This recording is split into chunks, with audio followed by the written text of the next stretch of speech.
Hello students, अब आज हम लोग 12th का रिलेशन एंड फंक्शन करते हैं। ये सबसे इम्पॉर्टेंट चैप्टर है, ये 10 मार्क का आता है। ठीक है, तो हम चैप्टर स्टार्ट करने से पहले थोड़ा सा उसका ओवरव्यू देते हैं। जैसे एक वर्ड होता है रिलेशन, है ना। रिलेशन हम आपको सिंपल डायग्राम्स दिखा रहे हैं। जैसे सपोज ये x है और ये y है, इसके एलिमेंट a b c, इसके एलिमेंट 1 2 3 हैं। इसको आप एरोस ऐसे मिलाओ। अब रिलेशन लिखने का जो मॉडल होता है R, larger bracket in smaller bracket. A का रिलेशन किससे है? 1 से, B का रिलेशन 2 से और C का रिलेशन 3 से है। तो इसे तो आप रिलेशन यानी किसका किससे क्या रिलेशन है, एक थोड़ा सा आपको ये ओवरव्यू लेना है। दूसरा, हम रिलेशन बनाते कैसे हैं। एक रिलेशन बनाना होता है, जैसे सपोज आपको दिया है 2x + y = 10, okay, and x y belong to natural number << 5। यहां में थोड़ा सा ध्यान देना है जी। x और y क्या है? नेचुरल नंबर है, किस और << 5 मीन्स x की पॉसिबल वैल्यू क्या हो सकती है? 5 से लेस मीन्स 1 2 3 4। ये x की पॉसिबल वैल्यू हो सकती हैं। हम x की वैल्यू सपोज इधर 1 रखते हैं तो 2 × 1 + y = 10, 2 + y = 10, y = 8। यानी x की वैल्यू अगर आपने 1 रखा है तो y की वैल्यू आपके साथ क्या आ रही है? 8 आ रही है। यानी इसका relation x, y, okay. r अगर सेम में आप x की वैल्यू 2 रखते हैं तो 2 × 2 + y = 10, 4 + y = 10, y = 6। यानी अगर आप x की वैल्यू 2 रख रहे हैं तो y की वैल्यू आपकी 6 आ रही है। सिमिलरली x की वैल्यू आप 3 रख रहे हैं तो y की वैल्यू 4 आ रही है, 3, 4। देन अगर x की वैल्यू 4 रख रहे हैं तो y की वैल्यू आपकी 2 आ रही है, 4, 2। ये आपका रिलेशन बनाने का आइडियाज हो गया। इस तरह से आप रिलेशन को मेंटेन करेंगे। ठीक है, आगे आते हैं। इसमें थोड़ा सा आपको याद रखना है natural number, integer and real number.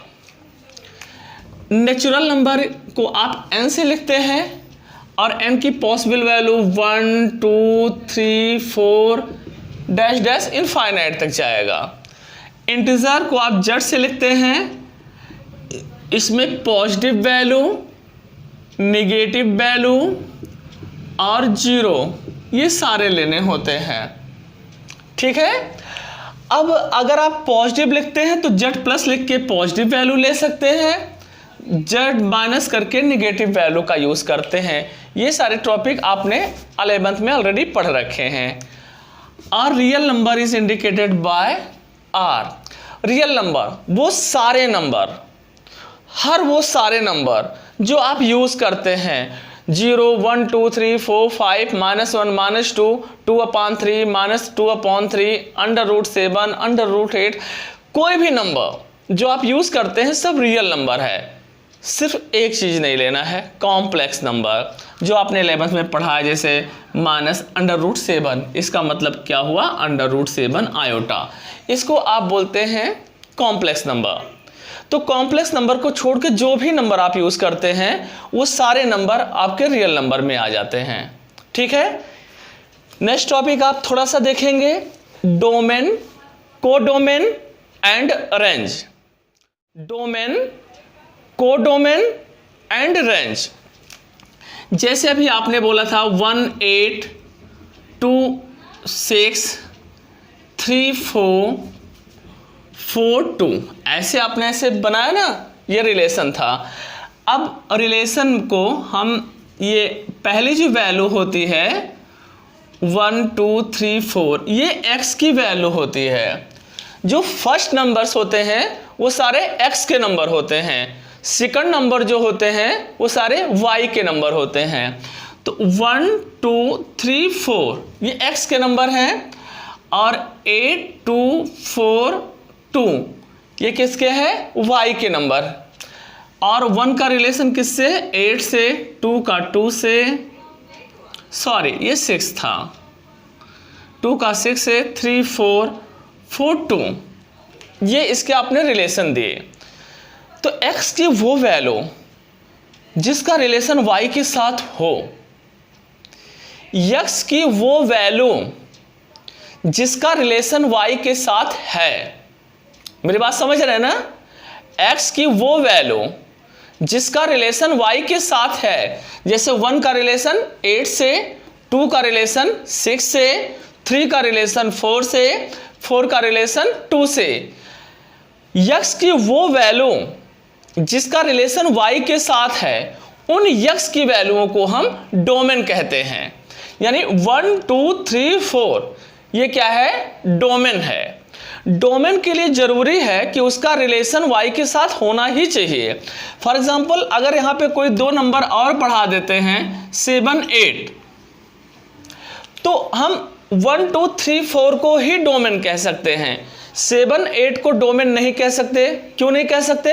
क्योंकि इसका कोई भी रिलेशन y के साथ नहीं है। ओके, तो हम आगे डोमेन, वैल्यू ऑफ x जिसका रिलेशन y के साथ है, वो आपका क्या हो गया? डोमेन। उसके बाद आ जाते हैं रेंज, y की वो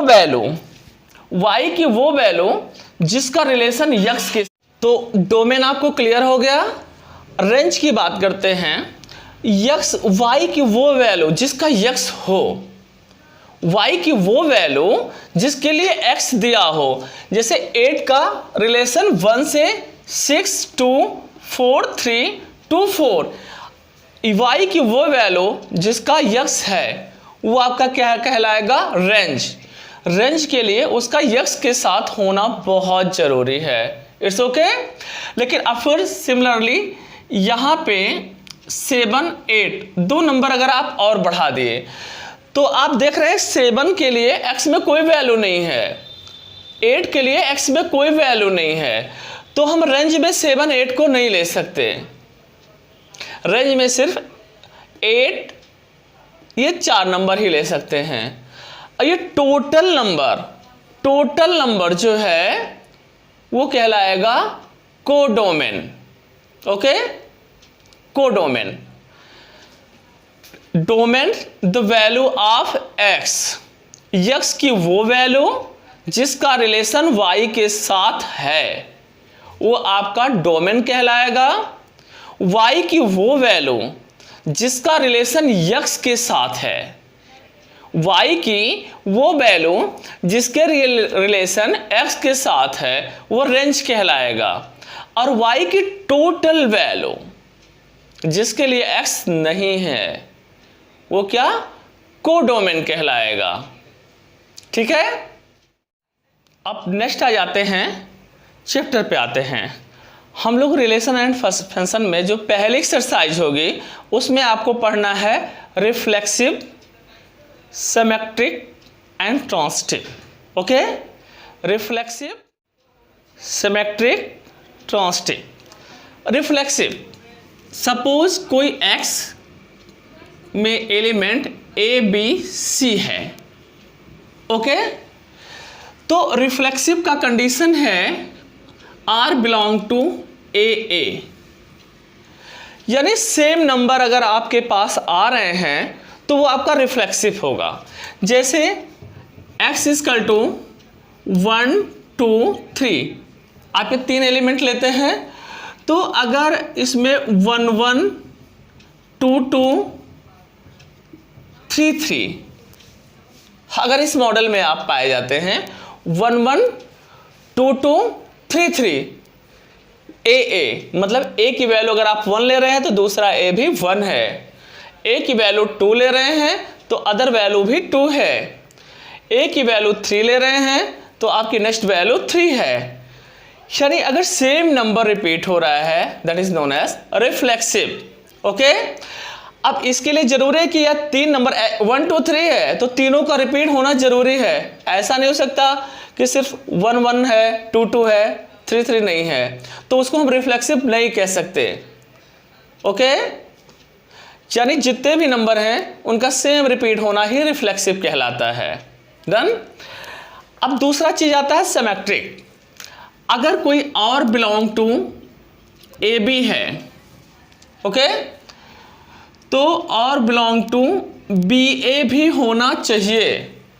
अगर कोई भी नंबर में ए बी है तो उसमें बी ए भी होना चाहिए, तब तो वो सिमेट्रिक है, अदरवाइज नॉट। अब हम जो रिफ्लेक्सिव है ऐसे को हम नहीं चेक करते, ठीक है। जैसे कोई बना है 1 1 1 2 2 3 1 3 ऐसे कुछ है, तो सेम नंबर को तो हम एकदम नहीं चेक करते क्योंकि ये रिफ्लेक्सिव जैसा है। ओके, अब ये क्या है, ए बी। अगर आप 1 को ए मानते हो तो 2 क्या है, बी, यानी R belong to A B, है ना। तो ए बी का उल्टा क्या हुआ, बी ए। तो अगर आर बिलोंग टू 1 2 है तो आर बिलोंग टू 2 1 भी होना चाहिए। समझ रहे हैं ना। अगर इसमें 1 2 है तो इस लाइन में 2 1 भी होना चाहिए। यहां 2 3 है तो इसमें 3 2 भी होना चाहिए। यहां पे 1 3 है तो 3 1 भी होना चाहिए, तब तो ये सिमेट्रिक हुआ। अगर एक भी गलत हो गया तो हम पूरे क्वेश्चंस को रॉन्ग मान लेंगे। अगर एक भी गलती अगर पकड़ में आ गई तो टोटल क्वेश्चन रॉन्ग हो गया। तो इसमें देखें 1 2 है, 2 1 नहीं है, तो ये रिफ्लेक्सिव नहीं है। ओके, सॉरी, सिमेट्रिक नहीं है। अब जैसे मान लीजिए यहां पे 2 1 3 2 और 3 1 ऐसे भी दे रखा है क्वेश्चन के अंदर। ये सेम नंबर ए वाला है तो ए वाले को हम कभी नहीं चेक करेंगे, उसको इग्नोर कर देंगे, एक साइड कर देंगे। समझ रहे ना मेरी बात। अब यहाँ पे 1 2 है तो इसका उल्टा 2 1 यहाँ पे है, ठीक है। 2 3 है तो 3 2 है, राइट। 1 3 है तो 3 1 है, यानी सारे के अपोजिट मिल रहे हैं, तो ये सिमेट्रिक है। अगर सपोज ये टर्म यहां नहीं होता, कोई भी एक मिस हो जाता, तो इसका अपोजिट है, इसका है, इसका अपोजिट नहीं मिल रहा, नॉट सिमेट्रिक। हर पॉइंट का होना जरूरी है। अगर कोई भी पॉइंट मिस होता है तो ये सिमेट्रिक नहीं हो सकता। अब लास्ट जो इसका है ट्रांसटिव। ओके, ट्रांसटिव में suppose x equal to A B C ऐसे दिया है। अगर A B belong to R and B C belong to R, अगर ए बी सेट के अंदर है, बी सी भी सेट के अंदर है, तो देखो इसमें कॉमन क्या है जी, बी। बी को हटाओ, क्या बचा, ए सी। तो ए सी को भी सेट के अंदर होना चाहिए, ठीक है। अगर कोई एलिमेंट ए बी सी है, A B belong to R है, B C belong to R है, तो बी बी को कैंसिल करें तो A C belong to R होना चाहिए, ठीक है। जैसे अगर कहीं 1 2 2 3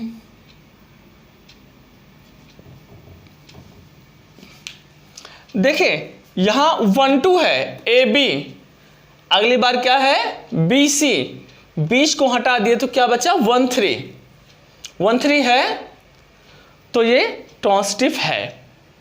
हाँ, ट्रांसटिव के लिए एक बात आपको खास याद रखना है कि जैसे कोई चीज टर्म चेक करने को आपके पास ना हो, जैसे ये आपके पास नहीं दिया है, ठीक है ना, और आपसे पूछ रहा है ट्रांसटिव है या नहीं है, तो ए बी बी सी आगे का टर्म हमें दिया ही नहीं है, तो ट्रांसिटिव की ये खासियत होती है, जो टर्म नहीं दिया होता है हम उसे पॉजिटिव मान लेते हैं, हम उसे हाँ मानते हैं।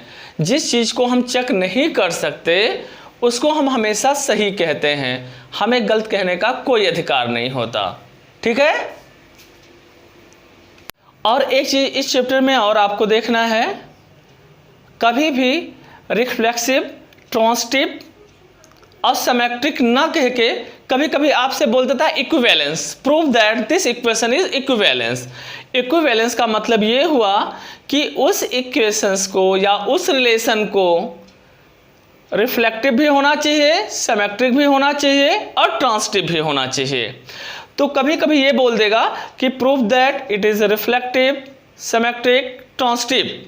अदरवाइज डायरेक्टली बोल देता है कि prove that it is equivalence, है ना। तो इक्विवेलेंस में आपको क्या, इन तीनों को आपको प्रूफ करना पड़ेगा। अब आप इसको उतारें, फिर हम लोग एक्सरसाइज 1.1 की स्टार्ट करते हैं। ओके।